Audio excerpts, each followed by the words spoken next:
দর্শক সবাইকে স্বাগত এনটিভির নিয়মিত আয়োজন আইএফআইসি ব্যাংক এই সময় অনুষ্ঠানে।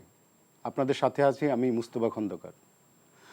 দর্শক, এই মুহূর্তে দেশের সবচেয়ে আলোচিত ঘটনা চিকিৎসার জন্য বিএনপি চেয়ারপারসন বেগম খালেদা জিয়ার লন্ডন গমন।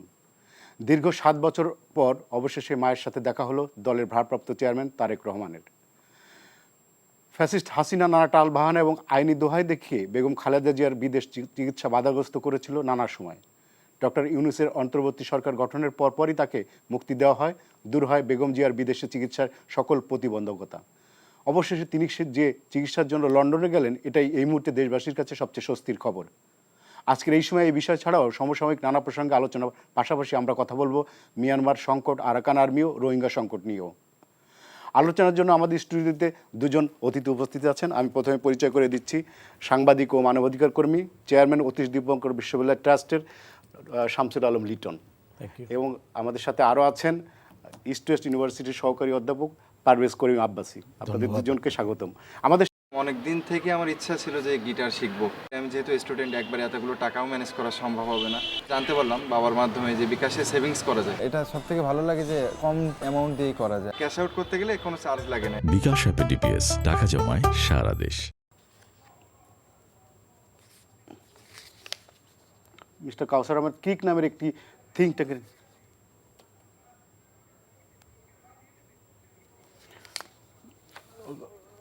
কাউসার আহমেদ একটা থিঙ্ক ট্যাঙ্ক ক্রিক নামের একটা সংগঠনের সাথে উনি জড়িত আছে। এটা রোহিঙ্গা নিয়ে মূলত কাজ করে। আমরা প্রথমে আলোচনা করব বেগম জিয়ার এই যে একটা ঐতিহাসিক একটা লন্ডনে চিকিৎসার জন্য গেলেন, অনেক বিষয়টাকে আপনি কীভাবে দেখছেন?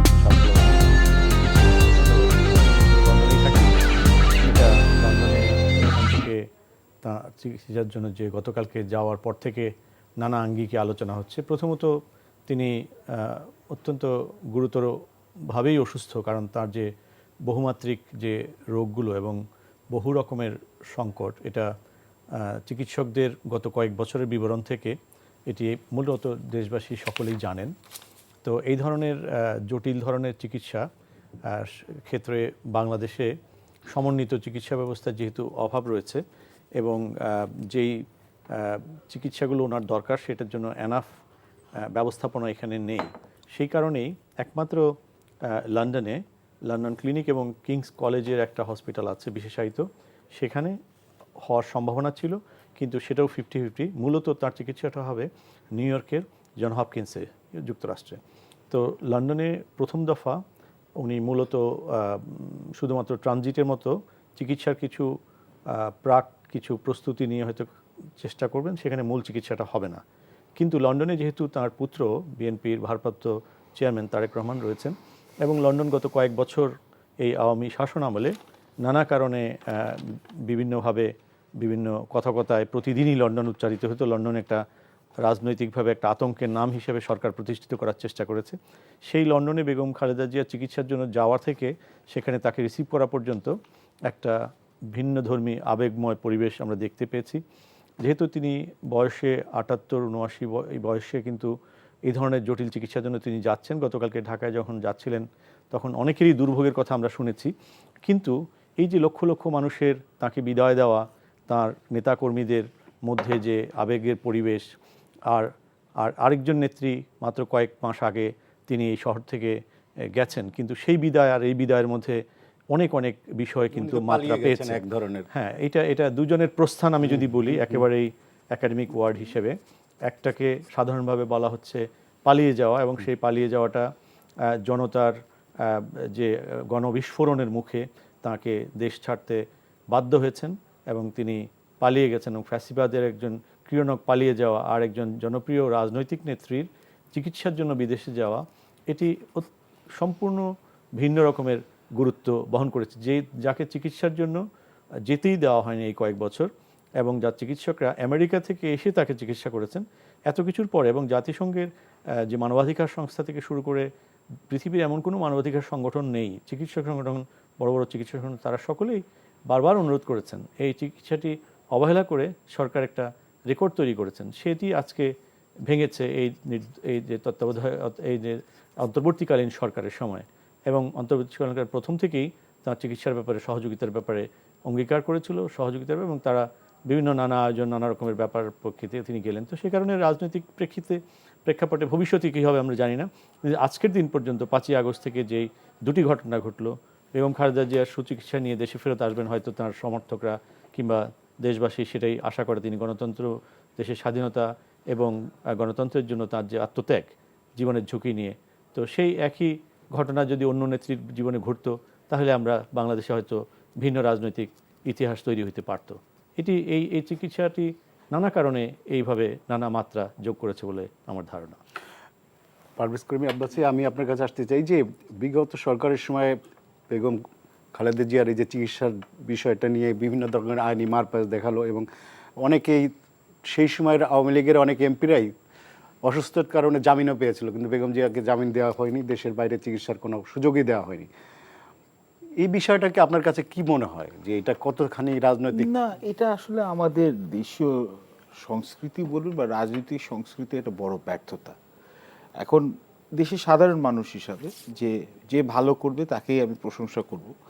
তো দেখুন, এটা কিন্তু ধারাবাহিকভাবে এবং বিগত 16 বছরে এটা বোধহয় একটা আর্ট ফর্মে নিয়ে যাওয়া হয়েছে। যে আগে হতো না যে হচ্ছে যে মানে আমি হচ্ছে এখানে হচ্ছে গা ছাড়া করা, অস্ট্রাসিজম যেটাকে বলে। তো এমনভাবে হচ্ছে যে মানুষকে হচ্ছে যখন আপনি মনে করেন একদল ক্ষমতায় আসে, কি আওয়ামী লীগ বলেন বা বিএনপি বলেন বা আপনি এখন অন্তর্বর্তীকালীন সরকারে যারা আছেন, আমরা দেখেছি কম বেশি একটা মানসিকতা যে আপনার প্রতিপক্ষকে আপনার রাজনৈতিক কারণে মতভেদ হতেই পারে, দেশের স্বার্থে আপনি আপনার এখানে বাকবিতন্ড হতেই পারে, কিন্তু যখন ছোট ছোট ব্যাপারে, ব্যক্তিগত ব্যাপারে আপনি যখন খুব নিচে নামেন, যেটা ইংরেজিতে বলে পেটি, তুচ্ছ থেকে অতি তুচ্ছ, জিনিসটা ভালো দেখায় না। এবং আমি একদিকে বলবো যে justice delayed is justice denied, but better late than never. আমরা সবাই জানি উনি যথেষ্ট বয়স্ক একজন এখানে প্রাক্তন প্রধানমন্ত্রী এবং দুইবার নির্বাচিত হয়েছেন এবং উনি অনেক দিন ধরে উনি হচ্ছে যেখানে হচ্ছে ওনার ট্রিটমেন্টের জন্য যাবেন। তো এইটা নিয়ে যে এক ধরনের একটা আমি কি বলি একটা নীচ মানসিকতা প্রকাশ পাচ্ছে এবং আমি আশা করব যে এখান থেকে একটা হচ্ছে রাজনৈতিক যেখানে সংস্কৃতি পরিবর্তন হয়, শুধু বিএনপির জন্য না, বা যে প্রত্যেকটা রাজনৈতিক দল আছে যে এখানে হচ্ছে প্রতিহিংসাপরায়ণভাবে আপনি ভুয়া মামলা বলেন, মানুষকে অহেতুক এখানে হচ্ছে আপনাকে হেনস্থ করা, দুর্নীতি দমন কমিশন দিয়ে তাকে জ্বালানো বা তাকে বিদেশে চিকিৎসা নিয়ে যাওয়ার জন্য এখানে বিরত করা, এইগুলো থেকে যাতে আমরা আস্তে আস্তে সরে আসি, এটা হচ্ছে প্রথম সোপান। আর আরেকটা কথা যদি আপনি বলতে পারেন, এবং আমাদের মনে হয় আমরা যখন বলি না আমাদের দেশ আসলেই ওই বটমলেস বাস্কেট থেকে আমরা অনেক দূর এগিয়ে আসি, এটা তো ঠিক। হয়তো আগে সরকার যেভাবে তথ্য উপত্য এখানে হচ্ছে মানে আমরা বলবো যে মিথ্যা করে এখানে বাড়িয়ে দেখেছিল অর্থনৈতিক প্রবৃদ্ধির একটা হার, কিন্তু তবুও বলবো যে আমাদের একটা প্রবৃদ্ধি হয়েছে। কিন্তু এখন আমার মনে হয় যে আমরা আমি বলবো হচ্ছে যে উন্নত মানের চিকিৎসার জন্য বা উন্নত মানের মানে উচ্চ শিক্ষার জন্য বিদেশে যেতে হয় কেন? এটাও তার মানে হচ্ছে যে আমাদের যে অর্থনৈতিক প্রবৃদ্ধি বা আমাদের যে উন্নয়নের যেখানে আছে, এখানে কিন্তু যথেষ্ট এখন এটা দেখাচ্ছে যে ফাঁক ফোকর থেকে যাচ্ছে। আমাদের দেশের বড় বড় রাজনৈতিক নেতাদের কেন সিঙ্গাপুরে যেতে হচ্ছে, কেন ব্যাংককে যেতে হচ্ছে, কেন আমেরিকায় যেতে হচ্ছে? তো আমাদের স্বাস্থ্য খাতে সামনে যারা এখানে ক্ষমতা নিবেন এবং যাতে হচ্ছে সহনীয় মাত্রায় এটা যাতে উন্নত মানের চিকিৎসা পায়, এটা যাতে সবাই এটা চিন্তা করতে পারে, এটাও আমার মনে হয় এটা আমাদের সাধারণ মানুষের এটা আশা প্রত্যাশার মধ্যে আসবে। ধন্যবাদ। আমাদের অনলাইনে আমাদের সাথে যুক্ত হয়েছেন অধ্যাপক কাউসার আহমেদ, আমি ওনার সাথে কথা বলছি। কাউসার আহমেদ, আপনি কি আমাকে শুনতে পাচ্ছেন? জি, শুনতে পাচ্ছি। আচ্ছা, ধন্যবাদ। আপনি আমাদের সাথে যুক্ত হওয়ার জন্য আপনাকে অসংখ্য ধন্যবাদ। আমরা আসলে কথা বলছিলাম বেগম জিয়ার এই যে এত বছর পরে চিকিৎসার জন্য দেশের বাইরে গেলেন, এটা আমাদের দেশের জন্য একটা বড় স্বস্তির খবর, রাজনীতিতেও এবং আমাদের সবার জন্য। এই বিষয়টাকে আপনি কিভাবে দেখছেন? আমি খুব পজিটিভলি দেখছি, কারণ একটা কালচার চেঞ্জ যেটি আমাদের খুব দরকার আমাদের সামাজিক ব্যবস্থায়। এই যে প্রতিশোধ পরায়ণতা, আমি শুনছিলাম পূর্ববর্তী বক্তার বক্তব্য, আমার মনে হয় ইটস এ গ্রেট চেঞ্জ। এবং আমি মনে করি যে সামনে যারা ক্ষমতায় আসবেন, দয়া করে এই বিষয়টুকু যেন থাকে আমাদের মধ্যে, এই সিভিলিটি, একজন একজনকে ট্রিট করার জন্য, যে ধরনের অপোনেন্ট হোক না কেন, এক ধরনের বটম লাইন যেন থাকে আমাদের একে অন্যকে ট্রিট করার জন্য। এটুকু যেন আমাদের রাজনৈতিক কালচারে যেন অন্তর্ভুক্ত থাকে ভবিষ্যতে। এইটার জন্য কি আমাদের রাজনৈতিক দলগুলো কি কোনো শিক্ষা নিতে, কোনো শিক্ষামূলক কোনো কিছু আপনি দেখছেন কিনা, যে এর মাধ্যমে যে এই যে দীর্ঘদিন ধরে যে ওনাকে চিকিৎসার জন্য দেশের বাইরে যাওয়ার কোনো সুযোগ দেওয়া হয়নি, এর ভিতরে যে একদম প্রতিহিংসার রাজনীতি ছিল, এই যে 24-এর পরে যে বিপ্লবটা হলো, এরপরে কি এইগুলো কি আমরা আশা করতে পারি যে এগুলোর অবসান হবে নেক্সট সামনে? আমি তো আশাবাদী, যদিও আমি দেশের বাইরে থাকি, একটা ডিফারেন্ট কালচারে, কিন্তু এখানেও অনেক কিছু শেখার আছে। যেমন কানাডাতে আপনারা জেনে থাকবেন, বর্তমান লিবারেল গভর্নমেন্টের আমাদের prime minister, ruling prime minister just গত পরশু পদত্যাগ করলেন, এবং তার পদত্যাগ নিয়ে বেশ কিছুদিন ধরেই আমাদের রাজনৈতিক অঙ্গন খুব উত্তপ্ত ছিল। কিন্তু একটা বিষয় হচ্ছে যে এখানে এই ধরনের যে একজন অপরজনকে যেভাবে আক্রমণ করবে, এটি খুব ভিন্নভাবে হয়। যেমন পার্লামেন্টে হয়, কোয়েশ্চেন অ্যান্ড আনসার পিরিয়ডে হয়। তবে আমি মনে করি এই বিপ্লবের পরে একটা চেঞ্জ তো হলো, একটা চেঞ্জ তো হলো। এখন এই চেঞ্জটাকে আসলে সাস্টেনেবল করতে হবে। এটাই হচ্ছে আমার প্রার্থনা সবার কাছে, যারাই ক্ষমতায় আসবেন অথবা ক্ষমতাকে সাপোর্ট দিবেন, দুইটাই জরুরি। যারা লিডারশিপ রোলে থাকেন তাদের আবার যে অ্যাডভাইজার গ্রুপ থাকে, সাপোর্টিং গ্রুপ থাকে, তাদেরও এটা খেয়াল রাখতে হবে। এবং এই সাস্টেনেবিলিটা, এটা মনে হয় সবচেয়ে বড় দরকার ভবিষ্যতে সবার জন্য। ধন্যবাদ। কাউসার আহমেদ, আপনি আমাদের সাথে থাকুন, আমি আপনার কাছে আবার আসবো। শামসুল আলম লিটন, আমরা পাশাপাশি আজকে আরেকটা নিউজ দেখলাম যে সরকার শেখ হাসিনা সহ 97 জন পাসপোর্ট বাতিল করেছে, এবং পক্ষান্তরে আমরা দেখলাম ইন্ডিয়ার সরকার শেখ হাসিনার আবার সে দেশে থাকার মেয়াদ বাড়িয়েছে। কিন্তু আমরা যতদূর জানি ইন্ডিয়ায় এরকম সুযোগ নেই, কোনো রাজনৈতিক আশ্রয়ের কোনো সুযোগ নেই ইন্ডিয়ার আইনি। তো এই যে ইন্ডিয়া সরকার যে শেখ হাসিনার মেয়াদটা বাড়ালো, এবং আমাদের দেশে আবার ওয়ার ট্রাইব্যুনাল ওনার বিরুদ্ধে বিচার চলছে এবং ওনাকে সামন করা হয়েছে, তো সব মিলিয়ে শেখ হাসিনা কি আমরা দেশে ফেরত পাবো বলে আপনার কি মনে হয়? সরকারকে আনতে পারবে? আমাদের যদিও এক্সট্রাডিশন আছে, কিন্তু তাতে কি আমরা কতখানি সুবিধা আদায় করতে পারবো? একটা হচ্ছে বাংলাদেশের প্রেক্ষাপট, আর একটা হচ্ছে ইন্ডিয়ার দিক থেকে তার নিজের প্রেক্ষাপট। বাংলাদেশের প্রেক্ষাপটে শেখ হাসিনাকে যেহেতু তার বিরুদ্ধে মানবতা বিরোধী অপরাধের যে বিচার এখন চলছে, সেখানে অসংখ্য হত্যা মামলা এবং গুম ও খুনের অভিযোগ সমৃদ্ধ যে মামলাগুলো আছে, সেই মামলাগুলোর জন্য তার উপস্থিতি আইনের ভাষায় একান্ত কাম্য, আইনের দৃষ্টিতে একান্ত কাম্য, এবং আদালত তার সুবিচার নিশ্চিত করার জন্য তিনি উপস্থিতিতেই বিচারটা হবে, এটাই আইন আশা করে, এবং বাংলাদেশেরও সেটাই আশা নিশ্চয়ই। কিন্তু অ্যাবসেন্সিয়া বিচারটা আসলে প্রশ্নবিদ্ধ হয়ে যায়, কিন্তু কারো অনুপস্থিতিতে অ্যাবসেন্সিয়া হতে পারে, হওয়ার নজির অসংখ্য রয়েছে, এবং হাই আপস যারা আছে বিশ্বের বিভিন্ন দেশের, তাদের অনেকের ক্ষেত্রেও আছে। এবার আসুন এক্সট্রাডিশনের ব্যাপার। এক্সট্রাডিশনের ব্যাপারটা তো আওয়ামী লীগ সরকারি চুক্তিটা করেছিল, অনুপ চেটিয়া সহ উল্লেখযোগ্য সংখ্যক, ইভেন 15ই আগস্টের আসামি তাকে নিয়ে এসে এখানে ফাঁসি দেওয়া হলো ইত্যাদি, এই ব্যাপারগুলো কিন্তু ব্যবহার হয়েছে। তাহলে এক্সট্রাডিশন চুক্তিটি শেখ হাসিনার ব্যাপারে কেন প্রযোজ্য হবে না? এইটা প্রশ্ন আমরা করতেই পারি, প্রশ্ন বাংলাদেশ করতেই পারে, কিন্তু এই প্রশ্নের উত্তর ইন্ডিয়া বাংলাদেশের কাছে দিতে বাধ্য না হলেও বিশ্বের কাছে দিতে বাধ্য, কারণ জেনেভা কনভেনশন অনুসারে কূটনৈতিক কতগুলো রীতিনীতি আছে, আর ইন্টারন্যাশনাল মাইগ্রেশন অর্গানাইজেশনের মাইগ্রেশনের কতগুলো চার্টার আছে। সেই অনুসারে আসলে কোনো দেশে স্টেটলেস কোনো মানুষ যদি হয়ে থাকে, তাহলে কিন্তু তাকে বিশেষ করে ডেমোক্রেটিক ভ্যালুজের উপর এস্টাবলিশ দেশগুলোতে সবখানেই আর্টিকেল 8 যেটা মানবাধিকারের সার্বজনীন ঘোষণা অনুসারে, এটা সব দেশেই তার শ্যাডো রয়েছে।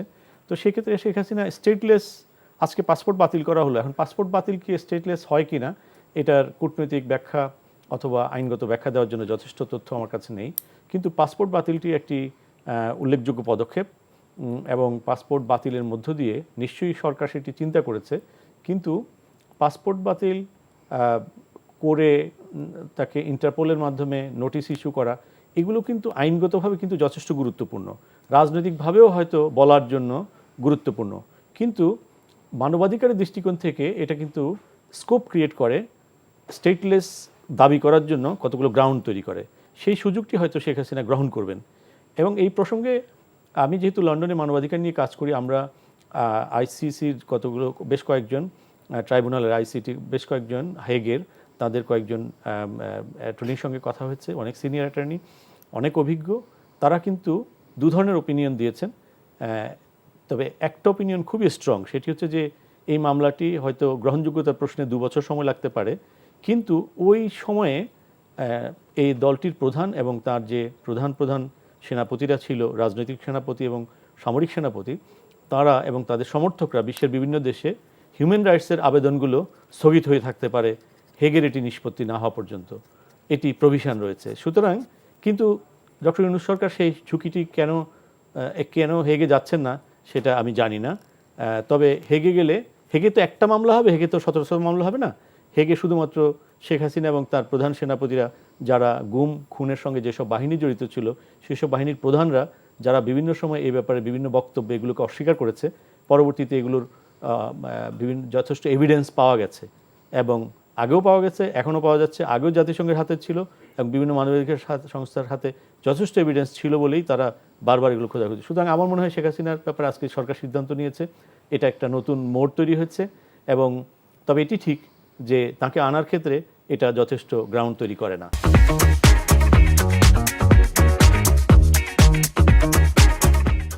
আমাদের সাথে আছেন শামসুল আলম লিটন, পারভেজ করিম আব্বাসী এবং ভার্চুয়ালি আমাদের সাথে যুক্ত আছেন কানাডা থেকে অধ্যাপক কাউসার আহমেদ। আমি আপনাকে কাছে আসতে চাই, আপনি এক্সট্রাডিশন নিয়ে কিছু বলতে চাচ্ছিলেন। জি দেখুন, আপনার সাথে যখন কনভারসেশন হচ্ছে, আমাদের যে এক্সট্রাডিশনের চুক্তিটা আছে ওখানে অনেকগুলো ক্লজ আছে।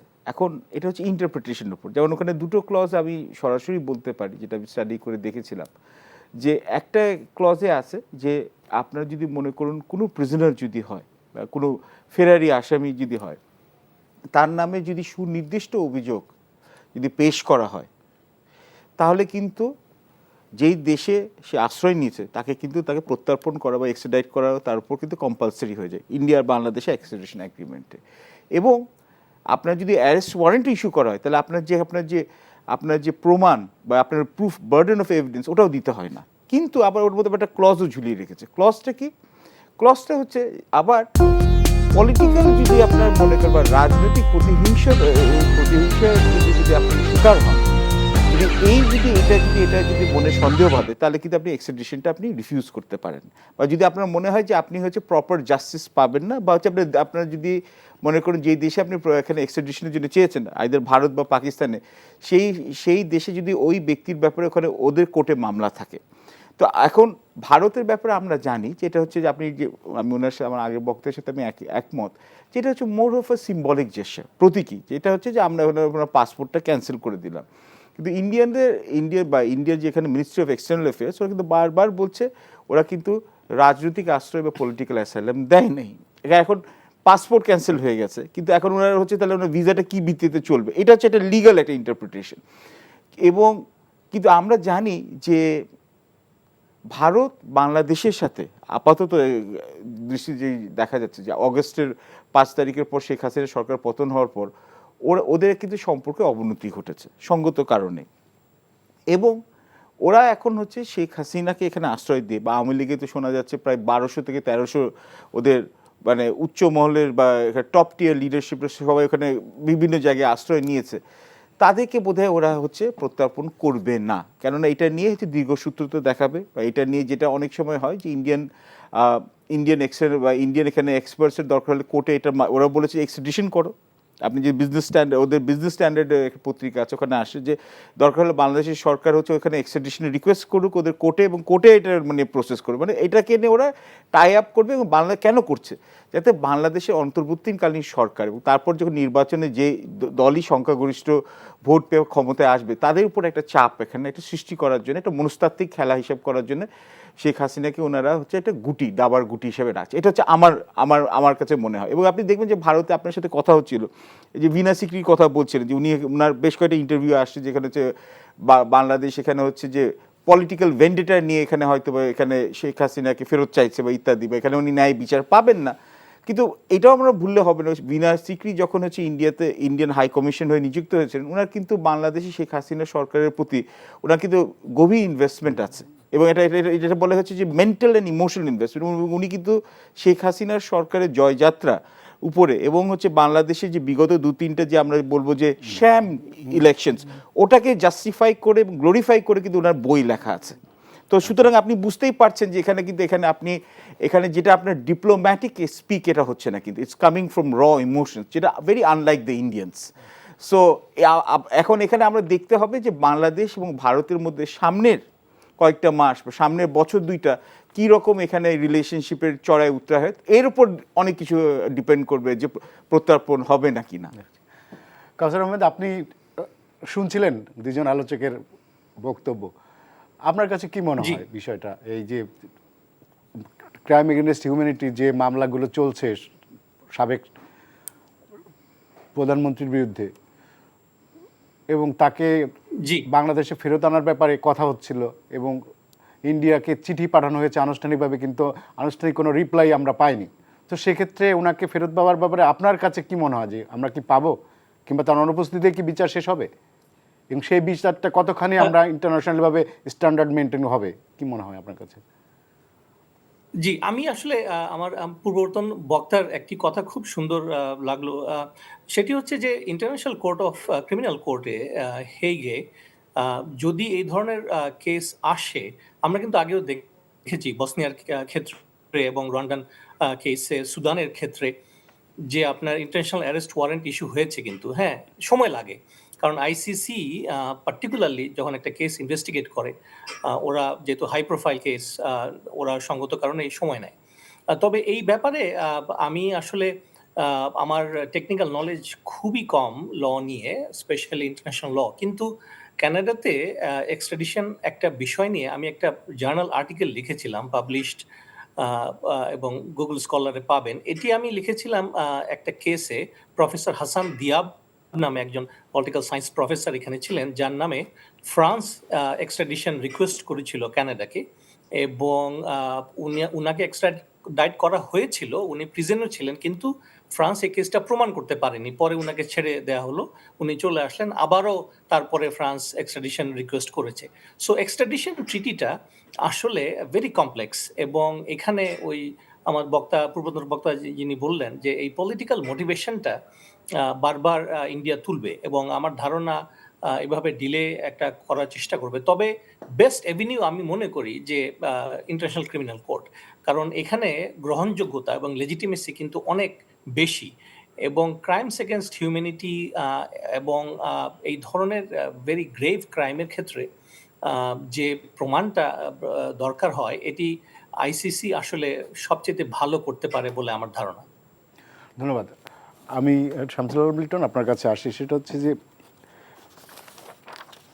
আমরা প্রতিবেশী দেশ নিয়ে আলাপ করছিলাম, আমরা একটু যদি আমাদের দক্ষিণে যাই, মিয়ানমারের দিকে আমরা একটু চিন্তা করি, যে আমাদের সাথে যে রোহিঙ্গা আমাদের একটা বড় ধরনের একটা প্রবলেমে হিসেবে দেখা দিচ্ছে, এবং মার্কিন যুক্তরাষ্ট্র, চায়না, ইভেন কি আমাদের বড় প্রতিবেশী ভারতও আমাদের সাথে তাদের প্রত্যাবাসনে যথেষ্ট রকম সাহায্য করছে না, এবং অনেক সময় আমাদের থ্রেটে পরিণত হচ্ছে। এবং আমরা একটা পরিসংখ্যানে দেখছি যে প্রায় লক্ষাধিক মানুষের হাতে এখন রোহিঙ্গাদের আছে বাংলাদেশি পাসপোর্ট, এবং তারা বিদেশে যে বিভিন্ন ধরনের ক্রাইম করছে, যেগুলো আমাদের দেশের সুনাম ক্ষুণ্ণ হচ্ছে।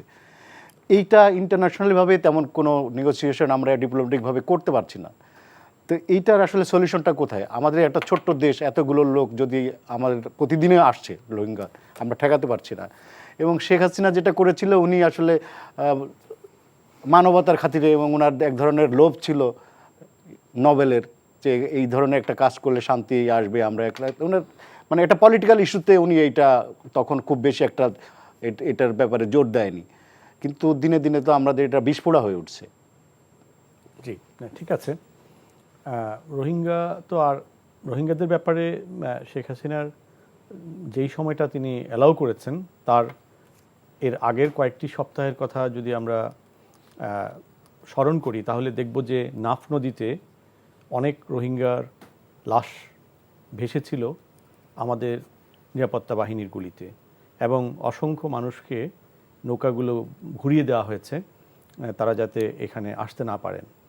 এখন কথাটা হচ্ছে যে এটা ডাবল স্ট্যান্ডার্ড কেন হলো, কিভাবে হলো, সেটা একটা প্রশ্ন। এবং একটা পর্যায়ে আমাদের যে প্রতিরক্ষা বাহিনীর, বিশেষ করে সীমান্তরক্ষী বাহিনীর সদস্যরা এবং সেই এলাকায় নিযুক্ত সেনা সদস্যরা এই ধরনের অপারেশনে অপারগতা জানালো, তখন সরকার বাধ্য হয়ে তিনি শুধু নোবেলের লোভে নয়, নোবেল ওনার একই সঙ্গে অনেকগুলো চেহারা আমরা সবসময় দেখেছি, এই জন্যই সম্ভবত গ্রাফিতিতে ওনাকে বলা হয়েছে নাটক কম করো প্রিয়, কারণ তিনি কখন কি বলতেন, কখন কি করতেন, এবং আগের কাজের সঙ্গে পরের কাজ, রোহিঙ্গাদের ব্যাপারেও তিনি ডাবল নয় ট্রিপল ফোরপল স্ট্যান্ডার্ড তিনি বজায় রেখেছেন, এবং রোহিঙ্গাদেরকে তিনি সকলকে তিনি অপরাধী এটা প্রমাণ করার জন্য জাতিসংঘের ফ্লোরে পর্যন্ত তাদের বিরুদ্ধে বিষোদ্গার করেছেন। আবার রোহিঙ্গাদের ইস্যুতে যে পরিমাণ অর্থ তিনি পেয়েছেন তার ট্রান্সপারেন্ট হিসাব কিন্তু জাতি জানে না। তো সেই কারণে ওনার আসলে ব্যাপার নিয়ে আমি এই ব্যাপারে কথা বলতে চাই না, কারণ তিনি তার একমাত্র উদ্দেশ্য ছিল ক্ষমতা। তার এই আন্তর্জাতিক ইস্যু হিসাবে এটাকে কূটনৈতিকভাবে মোকাবেলা করার কোনো ইচ্ছা প্রতিফলন আমি কখনো দেখতে পাইনি মানবাধিকার এবং আন্তর্জাতিক আইনের দৃষ্টিতে। এখন যে পরিস্থিতিটা হচ্ছে এটা হচ্ছে সবচেয়ে জটিল একটি পরিস্থিতি, কারণ যে আরাকান আর্মি বলতে গেলে মায়ানমারকে বিভক্ত করে ফেলেছে এবং একটি বড় অংশ তাদের নিয়ন্ত্রণে নিয়ে রাষ্ট্র ঘোষণা করতে যাচ্ছে। এতদিন যারা বুঝতে পারছিলেন যে আরাকান আর্মি মায়ানমারের যে সামরিক গোষ্ঠী, সামরিক জান্তা, তাদের সঙ্গে লড়াই করে তারা আরেকটি অংশ স্বাধীন করছে, এবং সে অংশটি রোহিঙ্গাদের প্রতি, রোহিঙ্গাদের ব্যাপারে, যেহেতু রোহিঙ্গার যে অংশটি আরাকানের একটি বড় অংশ জুড়ে অনেকটা বিভ্রান্তি ছিল, এখন দেখা যাচ্ছে যে পৃথিবীর অন্যতম দেশপ্রেমিক শক্তি হিসেবে আরাকান আর্মি তারা পরস্পর বিরোধী আন্তর্জাতিক শক্তিগুলো সকলের কাছ থেকে সাহায্য সহযোগিতা নিয়েছে, এবং শেষ পর্যন্ত তারা যে প্রক্সি ওয়ারে জড়িত হয়ে পড়তে পারে এটা নিয়ে, সেখানে বাংলাদেশ অনেকভাবে ক্ষতিগ্রস্ত হতে পারে। এই কারণে রোহিঙ্গাদেরকে শুধু এক দৃষ্টিকোণ থেকে দেখলে হবে না। রোহিঙ্গাদের অরিজিন, নৃতত্ব, রোহিঙ্গাদের গত 80 দশক থেকে তাদের উপর যে নিপীড়ন, আর বাংলাদেশ সংবিধান অনুসারে নিপীড়িত মানুষের পাশে দাঁড়ানো, এই ব্যাপারগুলো দেখলে কিন্তু একে ডাইনামিক ওয়েতে দেখতে হবে, কূটনৈতিক ওয়েতে দেখতে হবে, মানবিক ওয়েতে দেখতে হবে, এমনকি সামরিকভাবেও দেখতে হবে। প্রয়োজনে রোহিঙ্গাদেরকে তাদের স্বশিক্ষিত, সুশিক্ষিত এবং আরও নানাভাবে শিক্ষিত করে তাদের আত্মনিয়ন্ত্রণের, বিশেষ করে আমাদের কমিটমেন্ট আছে আন্তর্জাতিক ইয়েগুলোর প্রতি, বাংলাদেশ সংবিধানে আছে, এবং আমরা কমিটেড, আমরা নিজেরা যুদ্ধ করে দেশ স্বাধীন করেছি। সুতরাং এই ব্যাপারগুলো অ্যাড্রেস করার সময় এসছে আন্তর্জাতিক শক্তিগুলোকে সঙ্গে নিয়ে, আমাদের বাংলাদেশে যাতে কোনোভাবেই অলরেডি আমাদের সীমান্তে অনেক রক্ত ঝরেছে ইতিমধ্যে, গত বছর কয়েকটি ছোটোখাটো ওয়ারের মধ্যে অনেক মানুষ মারা গেছে আমাদের সীমান্ত অঞ্চলে। ইন্ডিয়া যেভাবে আমাদের মানুষকে, নিরীহ মানুষকে মারে, গতকালকে ফেলানি দিবস গেল, বাচ্চা শিশু ফেলানি, কয়েকদিন আগে একটা সংখ্যালঘু সম্প্রদায়ের একটা ছোট্ট বাচ্চা, তো কাউকেই তারা মাফ করছে না। তারা তো গরু এই সমস্ত কথাবার্তা বলে, তো বাচ্চারা কি গরু চুরি করে, মানে চোরাচালানি করে, এইসব অচল কথাবার্তা আজকেও, এবং প্রতিদিন তাদের রক্তে রঞ্জিত না করলে সীমান্ত তাদের মনে হয় যেন তাদের রাতের ঘুম হয় না। এই অবস্থাটি ভারতীয় সীমান্তরক্ষী বাহিনীর। এরকম একটা বর্বর সীমান্তরক্ষী বাহিনীকে নিয়ে বাংলাদেশ 53 বছর কাটাচ্ছে। তার মধ্যে এখন মায়ানমারের ব্যাপারটি ডক্টর ইউনূস সরকার প্রথম থেকেই খুবই গুরুত্ব সহকারে দেখছেন এবং আন্তর্জাতিক বিভিন্ন মহলে এ ব্যাপারে সহযোগিতা চাচ্ছেন। আমার বিশ্বাস যে এটিকে কূটনৈতিক এঙ্গেজমেন্টের মাধ্যমে রোহিঙ্গাদের ব্যাপারে একটা আন্তর্জাতিক সম্মেলন অথবা এই ধরনের ব্যাপারে ইউনূস সরকার অনেকগুলো কমিটমেন্টের কথা আমরা শুনতে পাচ্ছি, এই ব্যাপারে হয়তো তারা আগাবেন। এবং আমার মনে হয় যে ইন্ডিয়াকে এই সুযোগটি, রোহিঙ্গাদের ব্যাপারে তারা আবারও ডাবল স্ট্যান্ডার্ড করেছে, চায়নার সঙ্গে লড়াই করছে এবং চায়না বড় একটি অংশ দখল করে বসে আছে, সেই রোহিঙ্গা ইস্যুতে তারা চায়নার সঙ্গে মিত্র করছে। সুতরাং আমরা আসলে বাংলাদেশ অনেক বড় বিপদে আছে এই প্রতিবেশীগুলোকে নিয়ে। রোহিঙ্গার সঙ্গে আমাদের বাণিজ্যিক সম্পর্ক অনেকভাবে বিকশিত হতে পারত, বিশেষ করে ভারত যেভাবে জিম্মি করেছে বাংলাদেশের খাদ্য এবং অন্যান্য বাণিজ্য ইস্যুকে, এবং বাণিজ্য ঘাটতি বিপুল। এটা মিয়ানমারের সাথে এটা মিয়ানমারের সঙ্গে অনেক ভালো সুযোগ ছিল। মিয়ানমারের চালের দাম অনেক কম, ভারতের চেয়ে কম, অনেক সবজি এবং অনেক। মিয়ানমারের সাথে তো আমাদের ভালো কূটনৈতিক সম্পর্ক যতই থাকুক, আমরা তো অবশ্যই এবং আছে এবং থাকবে। আমাদের আসিয়ানে যখন আমরা সামনে আগাবো, যদিও তাদের সামরিক জান্তার কারণে আসিয়ানে তারা বিভিন্ন ধরনের নিষেধাজ্ঞার মুখে আছে, তারপরেও আসিয়ানে বাংলাদেশের আগামী দিনগুলোতে একটা ভালো কূটনৈতিক অবস্থান গড়ে তুলবে। তখন এই রোহিঙ্গা ইস্যুতে আরও ভালো করে আমরা মনে হয় ডিপ্লোম্যাটিক্যালি হ্যান্ডেল করতে পারবে বলে আমার বিশ্বাস। এবং আমাদের কূটনৈতিক সমাধান ছাড়া আমরা প্রক্সি ওয়ারকে ঠেকাতে পারবো না, কারণ প্রক্সি ওয়ার হজম করার মতো ক্ষমতা বাংলাদেশে নেই। পারভেজ করিম আব্বাসী, আমি একটু বলি, সেটা হলো ডক্টর খলিলুর রহমানকে যখন ইউনূস সরকার আপনার রোহিঙ্গা সমস্যা অগ্রাধিকার বিষয়ক প্রধান করলেন, তিনি কয়েকদিন পরে একটা বক্তৃতায় বলেছেন যে আমাদের আরাকান আর্মির সাথে আমাদের একটা যোগাযোগের মনে হয় সুযোগ নিতে হবে। আবার আমাদের আরাকান আর্মির সাথে যদি আমরা যোগাযোগের সুযোগটা নিই, আমাদের সাথে আবার মিয়ানমারের জান্তা সরকারের সাথেও তো কূটনৈতিক সম্পর্ক আছে। এই যে দুই ধরনের এটা আমাদের জন্য কতখানি fruitful অত্যন্ত হবে? ধন্যবাদ। আমি শুনছিলাম এখানে আসলে সমস্যা হচ্ছে যে আমাদের যে সময় পুরো দেশের একটা ন্যাশনাল কনসেনসাস দরকার ছিল, দল মত নির্বিশেষে, যেখানে সিভিল এবং মিলিটারি ফোর্সেস এবং হচ্ছে একাডেমি একসাথে কাজ করা উচিত ছিল রোহিঙ্গার ব্যাপারে ক্রাইসিস, আমরা সেই সময় নিজেদের মধ্যে দ্বিধাভক্ত ছিলাম। যাক, এখন শেখ হাসিনা চলে গেছে, তাকে এখন আর এখন ওইটা দিয়ে দোষী লাভ নেই। এখন কি সামনে করা যাবে? আপনি 2 মিনিট দেন, আমি এখন বলি জিনিসটা বলেন। কতটা কমপ্লেক্স। বলেন। মানে এটা এক হচ্ছে কনফারেন্স করা, অ্যাটেনশন ড্র করা, কূটনৈতিকভাবে এনগেজ করা, এটা মাস্ট, এটা হচ্ছে কন্টিনিউইং প্রসেস, যাতে হচ্ছে আন্তর্জাতিক এখানে হচ্ছে যে কনসিয়াসনেস, যেটা ইন্টারন্যাশনাল কনসিয়াসনেসকে ড্র করে রাখা। কিন্তু আমার মনে হচ্ছে এটা করতে হবে, এটা কোনো উপায় নেই, কিন্তু আমার মনে হয় টাইম হ্যাজ পাস্ট। এটা হচ্ছে ফার্স্ট এইড, কিন্তু এখন রুগী এখন হচ্ছে যে কোমায় চলে গেছে, তাকে এখন ফার্স্ট এইড দিয়ে লাভ নেই। কেন আমি তাও বলি, এখন আর বাংলাদেশের সাথে মিয়ানমারের কিন্তু কোনো বর্ডার নেই। এই প্রথম বাংলাদেশের 53 বা 54 বছরের ইতিহাসে একটা নন স্টেট অ্যাক্টর, যেটা রাষ্ট্রীয় একটা সরকার, তার কাছে কিন্তু 270 বা 271 কিলোমিটারের যে বর্ডার আরাকান স্টেটের সাথে এবং হচ্ছে রাখাইন স্টেটের সাথে এবং চীন স্টেটের সাথে পুরোপুরি হচ্ছে আরাকান আর্মির দখলে। আরাকান আর্মিতে কি এটা হচ্ছে এখানে যে ইউনাইটেড লিগ অফ আরাকানের হচ্ছে মিলিটারি অর্গানাইজেশন, এবং ওদের ফাউন্ডার হচ্ছে তুয়ান মাত নাইং। এটা তো তুয়ান মাত নাইং 2009 সালে 25 জন মাত্র এখানে হচ্ছে আরাকান বৌদ্ধ এখানে হচ্ছে যোদ্ধাদের নিয়ে এই আরাকান আর্মিটা স্ট্যাবলিশ করেছে। এবং এখন তারা হচ্ছে যে আরাকান আর্মি হচ্ছে 3 ব্রাদারহুড অ্যালায়েন্স বলে একটা আছে, একটা গ্রুপ আছে যারা হচ্ছে ফাইট করছে এখানে এই মিনং লাইং এর এগেনস্টে এখানে হচ্ছে, এবং শোনা যাচ্ছে যে চীনের সমর্থনও আছে এদের পিছনে। এবং আরাকান আর্মি এখন যে অবস্থাটা হয়েছে, একমাত্র সিটওয়ে ছাড়া, যেখানে চায়নার আবার ডিপ সি পোর্টও আছে, মোটামুটি 80% থেকে 85% হচ্ছে নর্থ রাখাইন স্টেটটা পুরোপুরি ওদের দখলে চলে আসছে। এবং ওরা কিন্তু ওদের যেটা বলেছে যে ওরা বলছে যে ওরা বিশ্বাস করে রাখিতাতে, মানে হচ্ছে আরাকান ওয়েতে, এবং ওরা এমনভাবে ওদের বক্তব্য পেশ করে যে ওরা বলছে যে ওরা হয়তো অটোনমি চায় বা কোনো জায়গায় বলে হচ্ছে ইন্ডিপেন্ডেন্স চাই। গোলগুলো কিন্তু অ্যাম্বিগাস, কিন্তু যেটা আসল জিনিস, যেটা বাংলাদেশের জন্য সংখ্যা, ওদের কাছে 30 থেকে 40 হাজার সশস্ত্র যোদ্ধা আছে।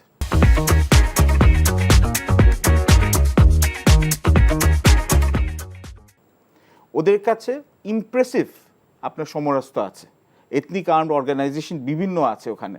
আপনি তো জানেন মিয়ানমার, এখানে আপনার এখানে চীন স্টেট আছে, তারপর ওয়া আছে, কাচিনরা আছে, কারেনরা আছে।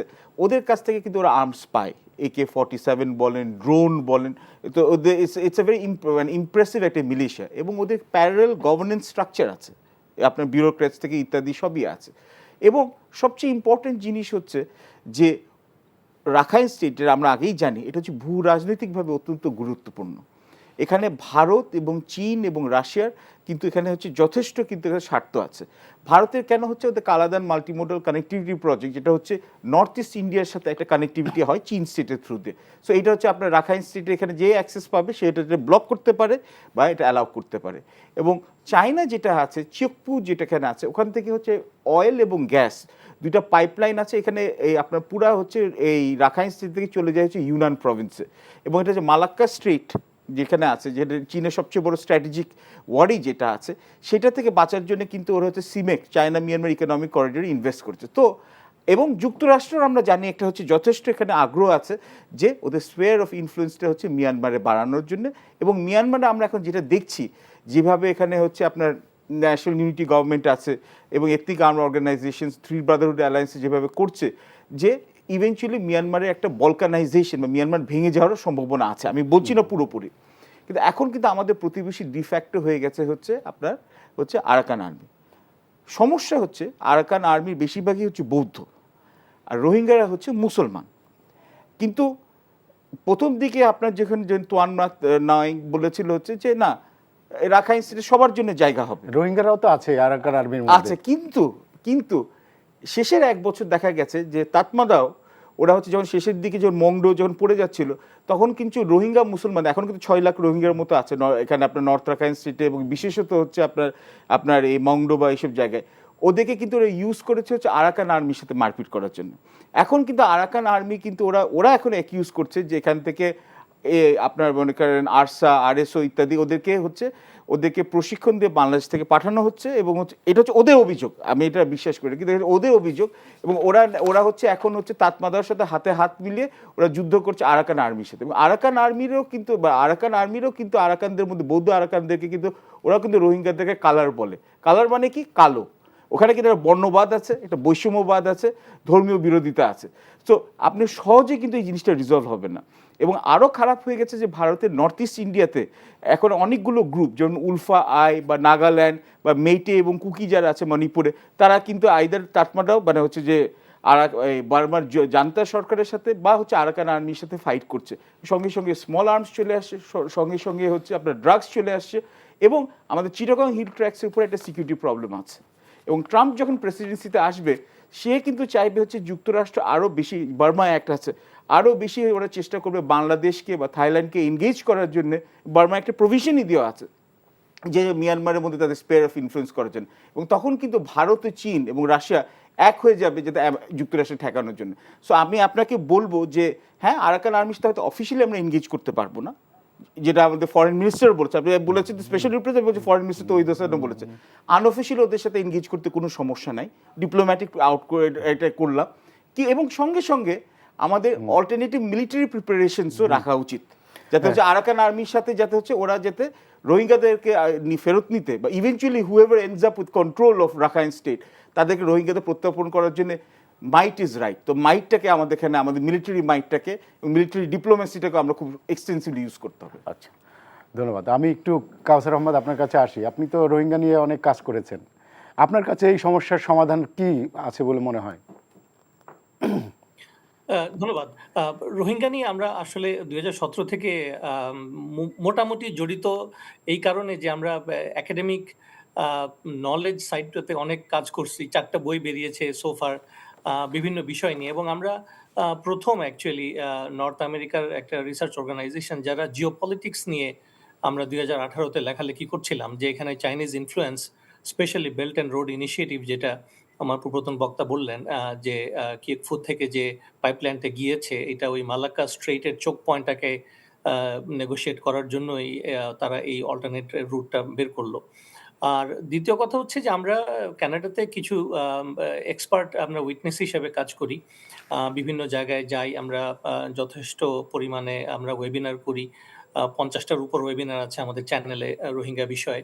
তো এগুলোর মাধ্যমে আমরা এখানে এই বিষয়টাকে একটু অ্যাওয়ারনেসের পর্যায়ে যারা পলিসি মেকার আছেন অটোয়াতে, তাদের কাছে আমরা এটা রেখেছি। এবং 2 দফায় কানাডিয়ান গভর্নমেন্ট $300-600 মিলিয়ন এইডও দিয়েছে, বাট লাস্ট শেষ হয়ে যাওয়ার পর আর রিনিউ করেনি। তৃতীয়, আমি আপনাদেরকে যেটা বলতে চাচ্ছিলাম যে আমরা গ্লোবাল অ্যাফেয়ার্স কানাডা থেকে একটা গ্রান্ট পেলাম মাত্র ক্রিসমাসের আগে। এই গ্রান্টের মাধ্যমে আমরা আসলে মিয়ানমারে পিস ইন্টারভেনশনটা কিভাবে হতে পারে, এইটার একটা মডেল আমরা তৈরি করতে যাচ্ছি। এবং এই গ্রান্টটা আমরা শুরু করব কার্যক্রম জুনের নেক্সট ইয়ার, 2025-এর জুন থেকে, 2 বছরের। এবং এই বিষয়ে সেটা হচ্ছে যে আমাদের যে অভিজ্ঞতা এবং আমাদের যে অভিমত, সেটা হচ্ছে যে আরাকান এলাকাতে আসলে সিকিউরিটি স্টেবল না হলে রোহিঙ্গারা যারা আছেন বাংলাদেশে, তাদেরকে ফেরানোর কোনো স্কোপ নেই। এবং আমি আগেকার কোনো ক্রিটিকে যাচ্ছি না, কারণ দেয়ার আর লট অফ ক্রিটিক্স। আমাদের কোনো পলিসি ছিল না।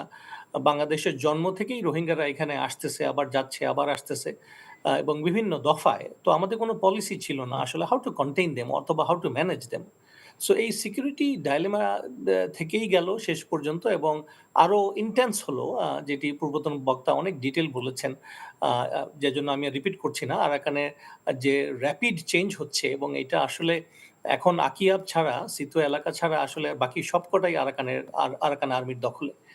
এখন এটার সমাধান আসলে দুরকম। আমরা মনে করি যে আরাকান এলাকাতে আসলে সিজ ফায়ার এই পর্যন্ত স্ট্যাবিলিটি না আসলে কোনো ধরনের রিপিট্রেশন এর প্রসঙ্গই উঠে না। এবং প্রশ্ন হচ্ছে এখন কার সাথে নেগোশিয়েট করা যায়। আরাকান আর্মি নাকি আপনার তাতমাদাও অথবা মিলিটারি জান্তা। এখন আপনারা সবাই জানেন এই বছর জুনে কিন্তু মিলিটারি জান্তা একটি ইলেকশন কল করেছে। অবশ্যই এটা একটা ফার্সিক্যাল ইলেকশন হবে, কেউ যাবে কি কেউ যাবে না, এবং স্পেশালি এথনিক আর্মড অর্গানাইজেশন কেউই হয়তো যাবে না। কারণ পেরিফেরিতে যেগুলো এথনিক আর্মড অর্গানাইজেশনগুলো কাজ করছে তারা অনেক অ্যাডভান্স এবং অনেক জায়গা তারা নিয়ে নিয়েছে গত ১.৫ বছরে, অ্যাকচুয়ালি অক্টোবর থেকে। সো এখন থ্রি ব্রাদারহুড অ্যালায়েন্স মোস্ট এলাকাগুলো কন্ট্রোল করে, আরাকান আর্মি ৭০% এলাকা রাখাইন স্টেটে কন্ট্রোল করে। অতএব এই কথাগুলো আমরা মনে করি আমাদের এই প্রজেক্টের মাধ্যমে আমরা যেটা ট্রাই করতে চাই, টেস্ট করতে চাই, সেটা হচ্ছে ট্র্যাক টু ডিপ্লোমেসি। এই ট্র্যাক টু ডিপ্লোমেসির মাধ্যমে আরাকান আর্মির সাথে একটা চ্যানেল যদি ওপেন করা যায়, এবং তারপরে এখানে আছে de facto government NUG, so national unity government, আপনারা সবাই জানেন তাদের কিন্তু অফিস আছে ওয়াশিংটন ডিসিতে, এবং এরা খুব অ্যাক্টিভ আমেরিকাতে, পার্টিকুলারলি কানাডাতে তত না। সো এই এনইউজি একটা অংশ, এবং ওদিকে আরাকান আর্মি একটা অংশ, এবং অবশ্যই মিলিটারি জান্তা একটা অংশ। তো আমরা এই মডেলের মাধ্যমে, এই প্রজেক্টের মাধ্যমে এটাই টেস্ট করব যে একটা ট্র্যাক টু ডিপ্লোম্যাটিক মডেল, রাস্তা কি খোলা যায় কিনা। এবং এটার একটা ব্যাকগ্রাউন্ডও আছে। অসলো এবং আচেতে, স্পেশালি ইন্দোনেশিয়াতে যেভাবে পিস ইন্টারভেনশন হয়েছে, এগুলোর আলোকেই আমরা কিন্তু এই মডেলটা, যেটা এখনো থিওরিটিক্যালি আমরা দাঁড় করিয়েছি কনসেপচুয়াল লেভেলে, আমরা এটা ট্রাই করব।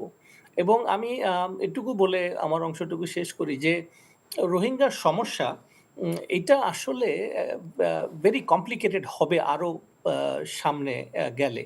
আমি নভেম্বরে ক্যাম্পে গিয়েছিলাম, এবং প্রাইমারি উইটনেস অনেকের সাথেই কথা বলেছি যে রোহিঙ্গাদের মধ্যেই কিন্তু অনেকেই রাখাইনে যাচ্ছেন অ্যাক্টিভলি, এবং যুদ্ধ করতেই যাচ্ছেন। এখন ২টা ভার্সন আছে। এক হচ্ছে যে মায়ানমার আর্মি তাদেরকে রিক্রুট করেছে এগেইনস্ট আরাকান আর্মি, তাদের লোক লাগবে, এবং ওইটা ওখান থেকে তো করেছেই মেজর রিক্রুটমেন্ট, কিন্তু এখান থেকেও যাচ্ছে। আর আরেকটা গ্রুপ হচ্ছে যে আরাকান আর্মির মধ্যে আরএসও এবং আরসা, এরা ২টা গ্রুপই বিভিন্নভাবে তারা ২ পক্ষে মিলেই কাজ করতেছে। কিন্তু ইন জেনারেল আরাকান আর্মি কিন্তু আপনার রোহিঙ্গাদের ওপর খুব একটা খুশি নন, বিকজ তারা তাদেরকে এনিমি অংশ বলেই ট্রিট করতেছেন। সো আর বাংলাদেশের মধ্যে ক্যাম্পের পপুলেশন তো বাড়ছে, রাইট? এখন 1.3 মিলিয়নের ওপর, এবং এতে করে ডেমোগ্রাফিক যে ইমব্যালেন্সটা তৈরি হচ্ছে ওই জায়গাতেই, শুধু এটা নিয়েই তো অনেক চিন্তাভাবনার বিষয় আছে আমাদের। এবং ডেমোগ্রাফিক ইমব্যালেন্সের সাথে সাথে লজিস্টিক্যাল যে ইস্যুগুলো তৈরি হবে সামনে দিয়ে, এটি তো ভয়াবহ পর্যায়ে যেতে পারে। ল অ্যান্ড অর্ডার সিচুয়েশন আছে, তারপরে ফরেন এইড কিন্তু দিনে দিনে কমে যাচ্ছে, আপনারা নিশ্চয়ই খেয়াল করেছেন। যত দিন যাবে আরও কমবে, কারণ এখন স্পেশালি এখানে কানাডা বেশি invested in Ukraine war, supporting Ukraine, তাই না? তারপরে আপনার মিডল ইস্টে যুদ্ধ চলছে, ওখানে আবার আমেরিকা ইনভলভ। আর আরেকটি কথা বলে আমি শেষ করি, সেটা হচ্ছে ইন্দো প্যাসিফিক স্ট্র্যাটেজি, যেটি কানাডা আমেরিকার দুইটারই আছে। এর ২টা দেশই কিন্তু আপনার ইন্দো প্যাসিফিক স্ট্র্যাটেজি নিয়ে খুব একটা ইন্টারেস্টেড না। তবে কানাডা ইদানিং কিছু আগ্রহ প্রকাশ করা শুরু করেছে। ট্রুডো লাওসে লাস্ট আসিয়ান সামিটে ২-৩ দিন ছিলেন, যেটি কোয়াইট আনপ্রেসিডেন্টেড। এই আগ্রহের বেস ধরেই আমরা ভাবছিলাম যে যদি একটা ইন্টারভেনশন মডেল তৈরি করা যায়। তবে আমার ধারণা যে ট্রাম্প অ্যাডমিনিস্ট্রেশন গতবারেও তাদের যে ফরেন পলিসি ছিল, এরকমই তারা মনে হয় চালাবে ভবিষ্যতে, যেটি হচ্ছে যে এই এলাকা নিয়ে তাদের আগ্রহ কম, শুধুমাত্র তাদের আগ্রহ তৈরি হবে চীনকে ঠেকানোর জন্য। এই চীন, কমব্যাটিং চীন ও রেজিস্টিং চীন নিয়ে তাদের হয়তো কিছু আগ্রহ দেখা যেতে পারে, কিন্তু আবার আপনাকে খেয়াল রাখতে হবে যে ইন্দো প্যাসিফিক এলাকা ভার্সেস সাউথ চায়না সি, কোনটা আমেরিকার কাছে প্রায়োরিটি? তাইওয়ান এবং সাউথ চায়না সি ভার্সেস আপনার এই এলাকা, এটার দুইটার মধ্যে যদি আমেরিকাকে প্রায়োরিটি দিতে হয়, আমেরিকার স্বভাবতই প্রায়োরিটি দিবে South China Sea and Taiwan, not here. So Indo Pacific স্ট্র্যাটেজিগুলো ২ দেশেরই এই এলাকা নিয়ে খুবই মাইল্ড, এবং আমি মনে করি এইভাবেই আসলে মাইল্ডই থাকবে ভবিষ্যতে, যদি না কোনো আগ্রহ তৈরি করা যায়।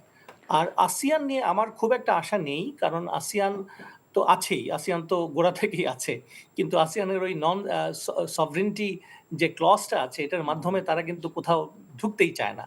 তারা পোলাইটলি উপরে থেকে ডায়ালগ করে, এইসব করে, এবং 19 তারিখে ডিসেম্বরে যে নন ফর্মাল ডায়ালগ হলো থাইল্যান্ডে, এটাও আসিয়ান অর্গানাইজ করেছে।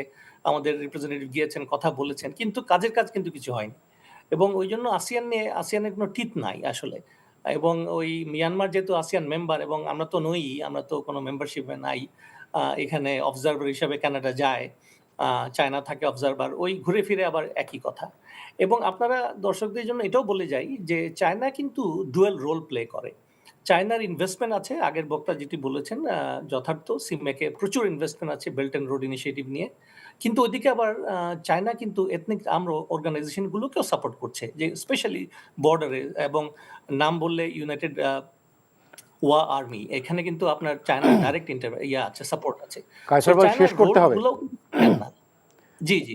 সো এইটা বলেই আমি শেষ করছি যে চায়নার রোলটা কিন্তু খুব কমপ্লিকেটেড এবং ডুয়াল। সো ভবিষ্যৎ আমার মনে হয় ভেরি কমপ্লিকেটেড ফর বাংলাদেশ। ধন্যবাদ। আমি লিটন ভাই আপনাকে 1 মিনিটে জানতে চাই যে বর্তমান সরকার, ধরেন ডক্টর ইউনূসের তো আপনার বিশ্বব্যাপী একটা আলাদা ইমেজ আছে উনার, এবং ডক্টর খলিলুর রহমান সম্পর্কে আমরা যেটা জানি, উনি দীর্ঘদিন ধরে জাতিসংঘে কাজ করেছেন, বিভিন্ন জায়গায় দেশে অ্যাম্বাসেডর ছিলেন। এদের কাছ থেকে কি আমরা কোনো উল্লেখযোগ্য কোনো অগ্রগতি আপনি কি মনে করেন যে পাওয়া যেতে পারে ইউনূস সরকারের যদি কোনো ইনিশিয়েটিভ নেন?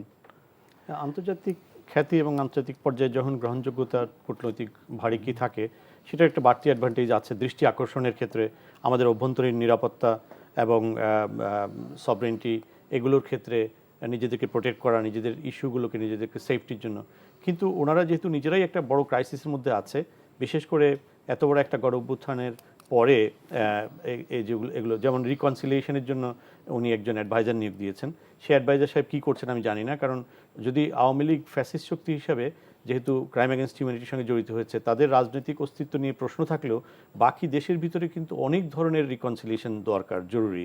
কারণ বহু মানুষকে ফ্যাসিজম দম বন্ধ করে ফ্যাসিজমের সহযোগী করেছে, এবং বহু রাজনৈতিক দলের সংস্কৃতি নষ্ট করেছে, সমাজের ভিতরে জঞ্জাল, ঘুষ, দুর্নীতি এবং মানুষকে কেনাবেচা করে, লোভী করে, মিলিটারি সিভিল অ্যাডমিনিস্ট্রেশনকে মানে এমনভাবে সুবিধা দিয়ে ইকোনমিতে ইনস্টেবিলিটি তৈরি করা, বড় বড় উন্নয়ন প্রকল্প থেকে বিলিয়ন ডলার পাচার করে দারিদ্র্যকে কার্পেটের নিচে ঢুকিয়ে দিয়ে যে পরিবেশ তৈরি করা হয়েছে, অনেক রিকনসিলিয়েশন দরকার। আমি জানি না এই রিকনসিলিয়েশনের কোনো আওয়াজ দেখতে পাচ্ছি না। আরেকটি দেশ হলে আগুন লেগেছে, সব সাংবাদিক বন্ধ, এটা এক ধরনের নর্থ কোরিয়ান স্টাইল। এইটা কিন্তু ডক্টর ইউনূস সরকারের কাছ থেকে কেউ আশা করেন। আমি কিন্তু সাংবাদিক হিসেবে অত্যন্ত অপমানিত এবং দুঃখবোধ করেছি, এবং সেই তদন্ত প্রক্রিয়ার মধ্যে কোথাও কিন্তু সাংবাদিকের কোনো ইনভলভমেন্ট অথবা কোনো ধরনের সাংবাদিক সিগারেট খেয়ে ফেলেছে এরকম কিছু দেখতে পাই নাই। সুতরাং অনেক অ্যাক্রিডিটেশন বাতিল হয়েছে ফ্যাসিজমের সহযোগী যারা হত্যাকাণ্ডকে সমর্থন করেছে। আমি মনে করি অনেক জঞ্জালের মধ্যে দিয়ে সরকার যাচ্ছে, অনেক ভুল ভালো হচ্ছে, এগুলোকে সংশোধন করা দরকার, রিকনসিলিয়েশন প্রসেসের মধ্যে আনা দরকার। আর আন্তর্জাতিক শক্তিকে বলা দরকার বাংলাদেশ কারো প্রক্সি ওয়ারের জায়গা হয় না, বাংলাদেশ কারো বাফার স্টেট হওয়ার জায়গা না, বাংলাদেশ অনেক বড় ব্যাপার আছে। বাংলাদেশেরই স্বাধীনতা কয়েকশো বছর আগে থেকে ছিল, ভারতবর্ষ বলে পৃথিবীতে কিছুই ছিল না। সুতরাং জগা খিচুড়ি দিয়ে তাদের কাছে রক্তপাতের কোনো মূল্য নাই, কারণ সারা বছর বিভিন্ন জায়গায় যুদ্ধ লেগে আছে। সুতরাং ভারত যুদ্ধকে এনজয় করে, সাউথ এশিয়ার বিভিন্ন জায়গায় যুদ্ধ লাগিয়ে দিয়ে শ্রীলঙ্কায় লাগিয়েছে, তারা এখানে বিভিন্ন রকমের কাণ্ড কারখানা করেছে, তারা নেপালে অধীনতামূলক রাষ্ট্র ব্যবস্থা কায়েম করেছে। সুতরাং আমরা ভারতের একটা অসুবিধার মধ্যে ইন্টারন্যাশনাল সেক্টরে আলোচনায় এসছে। সুতরাং আমাদের এই কূটনৈতিক সুবিধাটাকে কাজে লাগিয়ে আমাদের এই বাফার স্টেটিজম অথবা এই ধরনের এই যুদ্ধ প্রক্সি ওয়ার থেকে দূরে থাকার জন্য এটা কাজে লাগানো যেতে পারে। তবে আমাদের ন্যাশনাল ইউনিটি থাকতে হবে এইসব ব্যাপারে। থ্যাংক ইউ, ধন্যবাদ। আমাদের হাতে আর সময় নেই।